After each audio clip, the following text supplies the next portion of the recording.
Γεια σας και καλώς ήρθατε στην κουζίνα μου. Είμαι η Άσπα και σήμερα φτιάχνουμε λαχταριστά νηστίσιμα παξιμαδάκια δίχρωμα με κακάο. Δοκιμάστε τα και είμαι σίγουρη θα ξετρελαθείτε. Ακούστε πώς κάνουν σε κάθε δαγκωματιά.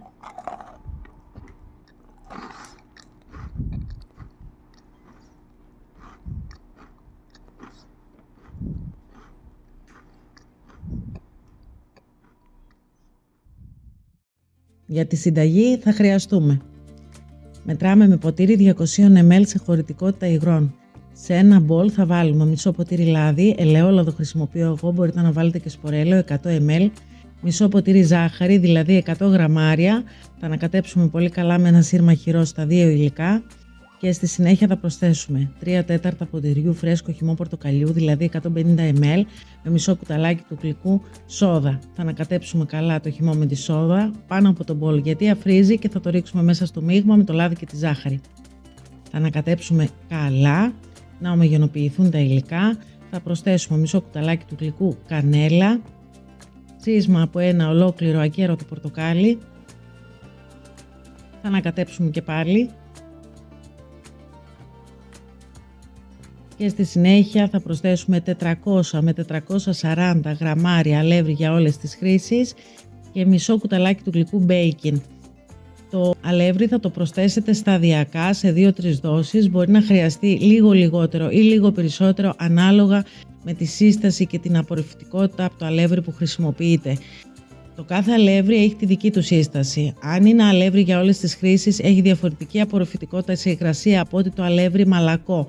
Οπότε ρίχνετε σταδιακά το αλεύρι και όταν η ζύμη σας θα γίνει απαλή στο χέρι αλλά δεν θα κολλάει, τότε είναι έτοιμη. Δεν χρειάζεται να προσθέσετε άλλο αλεύρι.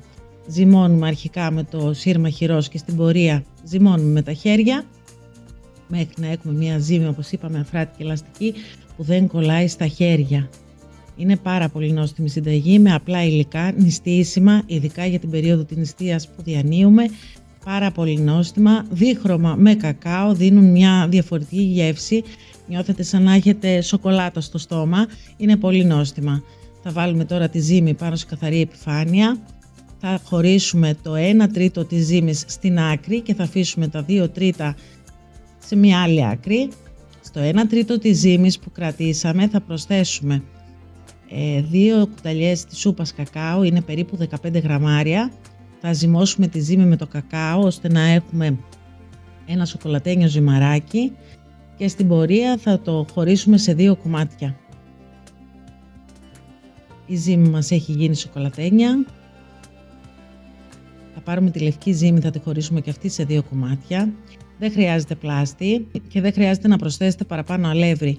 Η ζύμη ανοίγει πατώντας με τις παλάμες μας, ελάχιστα θα κολλάει.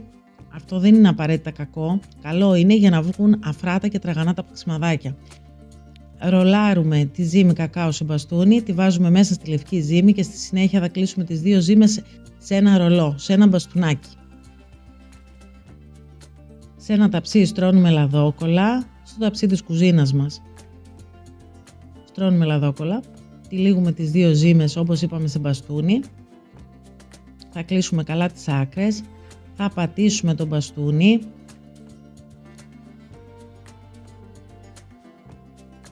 και θα το τοποθετήσουμε στο ταψί με τη λαδόκολλα. Επαναλαμβάνουμε τη διαδικασία και για το άλλο κομμάτι ζύμης με το άλλο κομμάτι σοκολατένια ζύμης. Ανοίγουμε και πάλι με το χέρι, πατάμε να ανοίξει η ζύμη, βάζουμε το σοκολατένιο ρολό μέσα και κλείνουμε τη μία ζύμη μέσα στην άλλη. Πατάμε με τα χέρια μας να απλώσει και τη βάζουμε και αυτή στο ταψί με τη λαδόκολλα. Είναι πάρα πολύ νόστιμη συνταγή, δοκιμάστε την και θα ξετρελαθείτε. Χαράζουμε τα ρολά σε φέτες, αλλά δεν κόβουμε μέχρι κάτω και θα συνιστούσα να τα κόψετε σε λίγο χοντρές φέτες για να μην θρηματιστούν κατά το κόψιμο μετά. Ψήνουμε σε προθερμασμένο φούρνο αρχικά στους 180 βαθμούς στις αντιστάσεις για 30 περίπου λεπτά.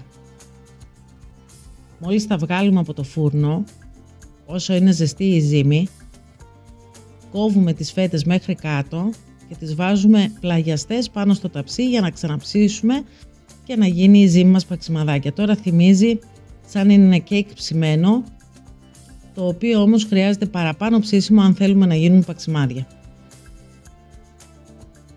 Διατηρούνται φρέσκα και τραγανά σε μεταλλικό δοχείο με καπάκι. Αν σας άρεσε η συνταγή, κοινοποιήστε το βίντεο σε κάποιον φίλο ή φίλη και στα social media. Κάντε εγγραφή στο κανάλι μου και περιμένω τα σχόλιά σας.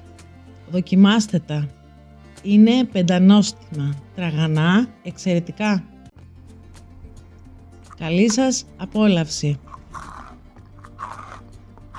Μέχρι την επόμενη συνταγή να περνάτε καλά και να χαμογελάτε. Γεια σας!